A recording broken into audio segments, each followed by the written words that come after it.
अक्सर हम दूसरों को सक्सेसफुल देखकर हमारे अंदर वो जलन की भावना क्यों आती है, एंड इट्स वेरी कॉमन, ये लोगों में आ जाती है कि अगर सामने वाले ने गाड़ी खरीद ली है, भले मेरे पास भी है पर उसने खरीद ली है तो मुझे लगेगा यार इसने कैसे ले ली, इसके पास क्यों है। तो वो भावना को हम कैसे कंट्रोल करें और क्यों आती है आखिर ये भावना? देखिए, ईर्ष्या, इसको हिंदी में जेलसी को ईर्ष्या कहते हैं, और ये एक ह्यूमन नेचर है। ह्यूमन नेचर होना, इट्स नॉट बैड कि आपके भीतर इमोशंस हो, ये इमोशंस में ही आता है। जेलसी हो गया, आप प्यार हो गया, तो ये होगा ही सबके भीतर, आप इसको एकदम से ख़त्म नहीं कर सकते। हाँ, इसको थोड़ी कम मात्रा, ज़्यादा मात्रा, अप डाउन किया जा सकता है। और पहले जो आपने कहा कि सफलता को देख करके जेलसी आती है, जेलसी कई तरह की होती है, लेकिन आपके क्वेश्चंस के अनुसार जो सफलता है ना, उसको देख करके अगर आपके भीतर जेलसी आ रही है, इट मीन्स अभी आप सक्सेस का सही मतलब नहीं समझें। जब आप सक्सेस का सही मतलब समझने लग जाएंगे तो आपको उस चीज़ को देख करके कहीं ना कहीं भीतर हर्ष महसूस होगा, अच्छा महसूस होगा। ये चीज़ आपको धीरे धीरे अध्यात्म सिखाता है। इसके भीतर भी कोई ये चमत्कार नहीं है, जादू नहीं है कि मैं आपसे कहूँ आप जेलसी मत रखो और आपने मान लिया, हाँ नहीं रखना चाहिए, ऐसा नहीं हो सकता। ये जब आप धर्म को समझते हो, जब आप सत्संग सुनते हो, जब सत्संग में आपको बताया जाता है, उदाहरण दिए जाते हैं कि ऐसा करने से आपके भीतर कितना कुछ नेगेटिव चीज़ें आ रही हैं और वो आपको ही इम्पैक्ट करेगा। मान लीजिए मैं किसी से द्वेष करती हूँ, मैं किसी से जेलस हूँ, तो वो जेलसी किसको हार्म दे रही है? हमें दे रही है।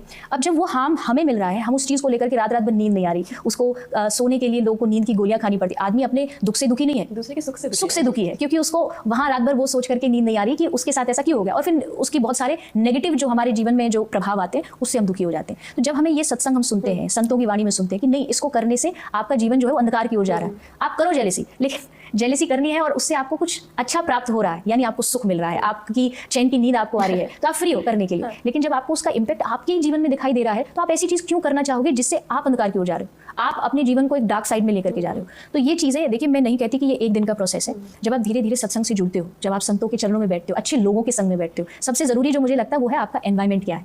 आप ऐसे लोगों के साथ बैठोगे, आपके दोस्त ऐसे जो आपको ये कहेगा, अरे देखो उसने ये कर लिया, एक दिन बोलेगा आप नहीं सुनोगे, 2 दिन बोलेगा आप सुनने लग जाओगे, तीसरे दिन आप मानने लग जाओगे, और चौथे दिन आप उसके जैसे बन जाओगे। आपके भीतर भी वो जेलसी ट्रांसफर हो जाएगी। इमोशंस जो होते हैं ना, बहुत जल्दी ट्रांसफर होते हैं, हर चीज़ में ट्रांसफॉर्मेशन, एंगर का ट्रांसफॉर्मेशन, जेलसी का। तो अगर आप इन चीज़ों से दूर रहना चाहते हो तो सबसे पहले अपने जो आसपास के लोग हैं उनको चेंज करिए। मित्र ऐसे बनाइए जिनके भीतर इस तरह की समझ हो जो आपको इन चीज़ों से दूर रख सके। अगर आप बैठ करके बस यही बात करते रहोगे, अरे उसने इतने करोड़ की गाड़ी ले ली, तू तो कुछ भी नहीं है, तो आप वैसे ही बन जाओ। तो इसलिए इन्वायरमेंट बदलो, अपने आसपास के लोग बदलो। बहुत सारे लोग आजकल कहते हैं कि हमारा दिन खराब चल रहा है, समय खराब चल रहा है। मैं कहती हूँ समय नहीं खराब चल रहा है, आपका दिमाग खराब चल रहा है। आपका दिमाग गलत लोगों के साथ चल रहा है। दिमाग को सही करो, लोगों को सही करो, अपने आप आपका दिन भी अपने आप चेंज हो जाएंगे, आपका समय भी बदल जाएगा। तो अगर इसको दूर करना चाहते हो तो अच्छे लोगों का संग होना जरूरी है। आपने इमोशंस की बात की, अक्सर हम लोगों को कहते हुए सुनते हैं कि अरे ये तो बहुत इमोशनल है, ये तो कुछ कर ही नहीं पाएगा, तो कुछ कर ही नहीं पाएगी। तो क्या इमोशनल होना कोई बुरी चीज़ है? ये भी नॉट एट ऑल, बिल्कुल भी नहीं। इमोशन तो हमारे जीवन का एक हिस्सा है। मैं कथा में कहती हूँ, जब कथा में हम बैठे होते हैं, मैं चाहती हूँ आप अपने जीवन के सारे इमोशन यहाँ निकाल दीजिए। आप कथा में हंसिए भी, इसलिए कथा सब चीज़ों का मिक्सचर होता है। वहाँ लोग हंसते भी हैं, वहाँ लोग रोते भी हैं। आप जब भी देखोगे कोई ऐसा प्रसंग आता है लोग रोएंगे, वहाँ लोग नाचते भी हैं, वहाँ लोग कभी कभी एकदम हजारों लाखों की भीड़ होगी, लगे एकदम पिन ड्रॉप साइलेंस, सब एकदम एकांत, हजारों की भीड़ में भी लगता है आप अकेले बैठे हो। तो सब चीज़ों का होना बहुत ज़रूरी है। इमोशनल होना बिल्कुल गलत नहीं है। ये लोग बहुत इसको गलत तरीके से प्रस्तुत करते हैं। हर चीज़ को एक्सप्रेस करना बहुत ज़रूरी है।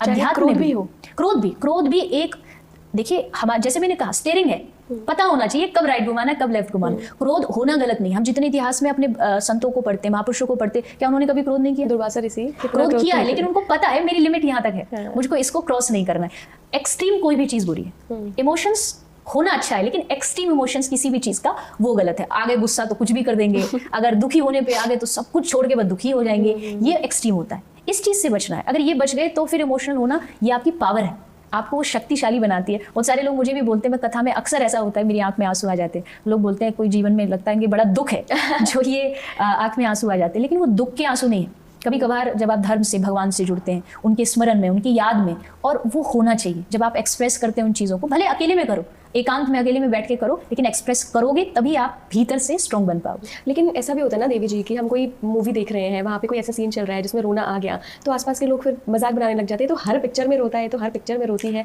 तो ये वाली चीज़ को कैसे आप देखती हैं? देखो, कुछ तो लोग कहेंगे लोगों का काम है कहना।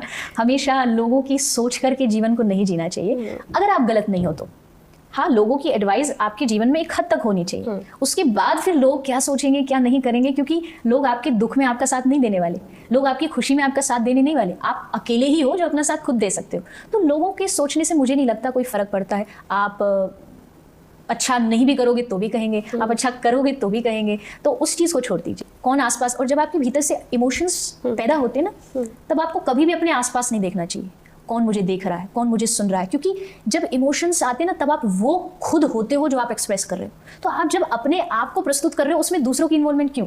आप खुद रहो ना जो आप हो।